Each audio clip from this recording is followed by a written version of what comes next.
Marie was having one of those weeks where nothing seemed to go her way. Her morning coffee spilled not once but twice. The cat knocked over her favorite vase, and the rain had soaked her shoes on her walk to work. To top it all off, her boss had just announced that the big project she'd been working on for months was being scrapped. By Friday afternoon, she felt like a balloon with all the air let out. She needed a distraction. Something, anything. On her way home from work, as the evening sky blushed with hints of sunset, she passed a shop that she'd never noticed before. The crafty corner read the sign in the cheerful swirling letters. The window display was a burst of color and whimsy. Paintbrushes in jars, rolls of ribbon, baskets of yarn, and tiny ceramic figurines arranged like a miniature village. Marie paused, her hand on the doorknob. She wasn't particularly crafty. In fact, the last time she'd made anything was back in high school art class, and that had been a rather lopsided ceramic bowl. But something about the warm glow spilling out of the store called to her. She stepped inside.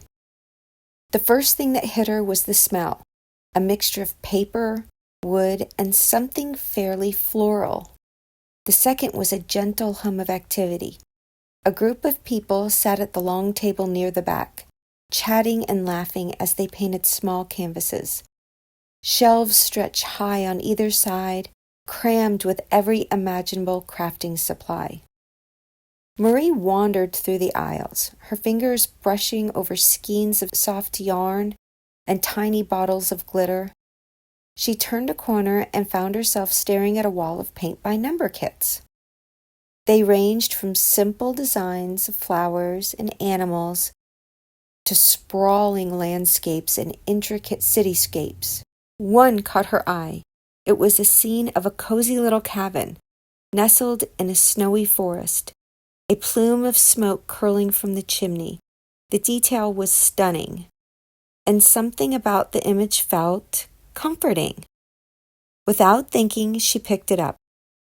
By the time Marie left the store, the kit tucked under her arm, she felt a spark of something she hadn't felt in a long time.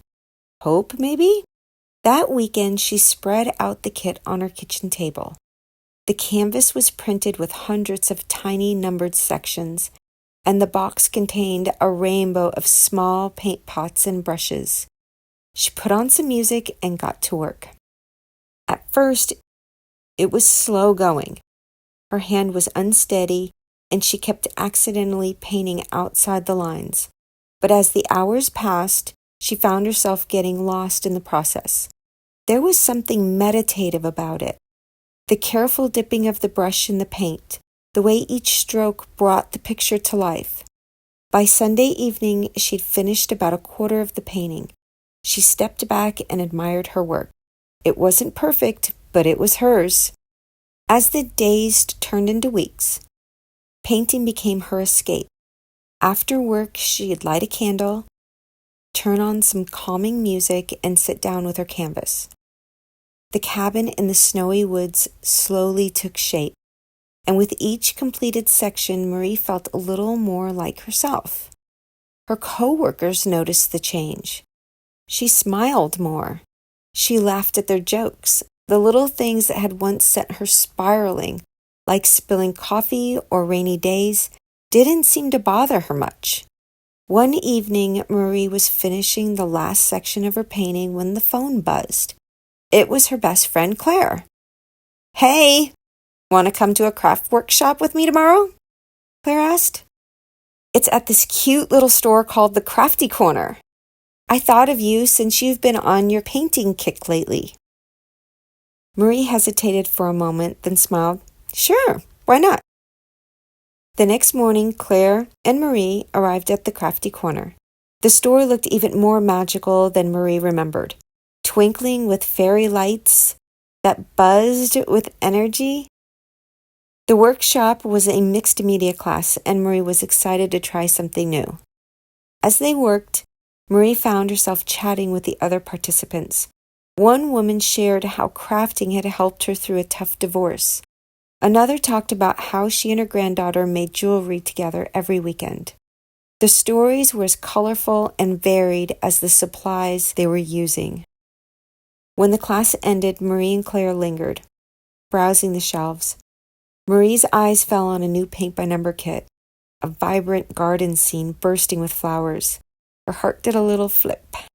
"I think I'm going to get this," she said to Claire, holding up the kit. Claire grinned. "Looks like someone's found her thing." As Marie approached the counter to pay, she caught her reflection in the mirror.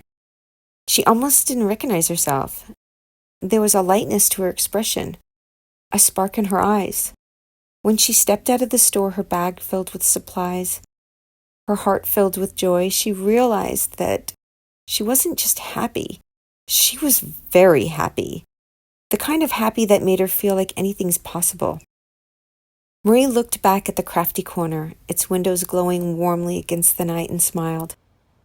This little shop had given her more than just painting and brushes.